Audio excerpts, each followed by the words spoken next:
Baik, perkenalkan nama saya Nicholas Valentino Samuel Rompas dengan NIM 230711010632. Pada saat ini saya akan menjelaskan tentang pengaturan penetapan risiko dalam perizinan berusaha berbasis risiko.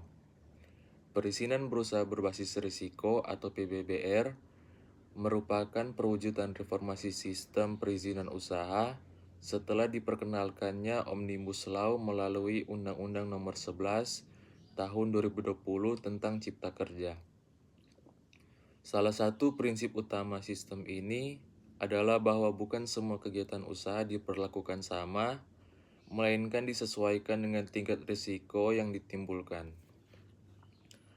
Makna dari penetapan risiko adalah proses mengidentifikasi, menilai, dan mengkategorikan sejauh mana kegiatan usaha berpotensi menimbulkan dampak negatif terhadap kesehatan, keselamatan, lingkungan, perekonomian, maupun sosial masyarakat. Penetapan ini kemudian menjadi dasar untuk menentukan jenis perizinan, persyaratan teknis, dan intensitas pengawasan. Penetapan risiko dalam PBBR tercantum secara eksplisit dalam beberapa peraturan utama, yakni yang pertama dalam Undang-Undang Nomor 11 Tahun 2020 tentang Cipta Kerja, khususnya pada pasal-pasal yang mengatur perizinan berusaha berbasis risiko.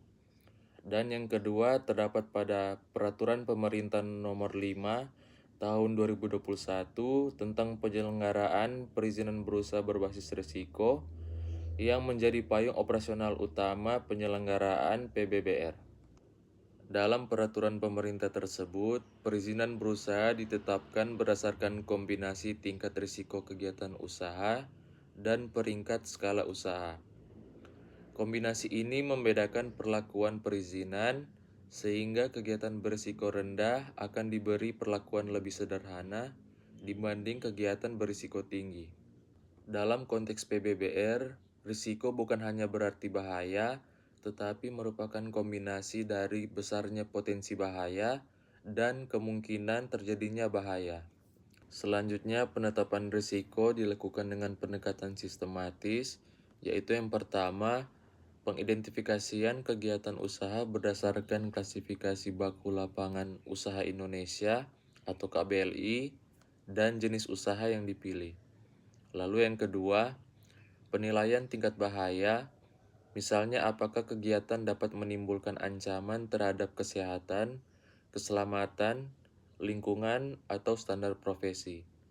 Lalu yang ketiga, penilaian potensi terjadinya bahaya, yaitu seberapa besar peluang bahaya tersebut benar-benar terjadi dalam praktik operasional.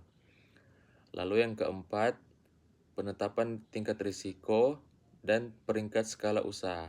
Kemudian berdasarkan Peraturan Pemerintah Nomor 5 Tahun 2021, kegiatan usaha dikelompokkan ke dalam 3 kategori risiko, yakni yang pertama risiko rendah. Dalam PBBR, kegiatan berisiko rendah umumnya diberikan perizinan berbasis standar melalui sistem OSS RBA tanpa perlu izin teknis prior. Lalu yang kedua, risiko menengah. Untuk kategori ini, pelaku usaha wajib memenuhi perizinan berbasis standar dengan persyaratan teknis yang lebih ketat, serta tetap berada dalam pengawasan rutin. Lalu yang ketiga, risiko tinggi.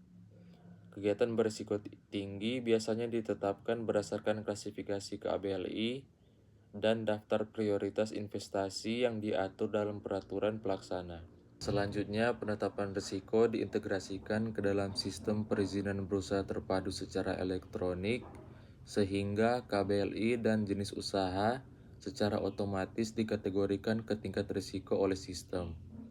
Dan pelaku usaha dapat menilai jenis perizinan dan persyaratan teknis yang harus dipenuhi sesuai dengan tingkat risiko usahanya.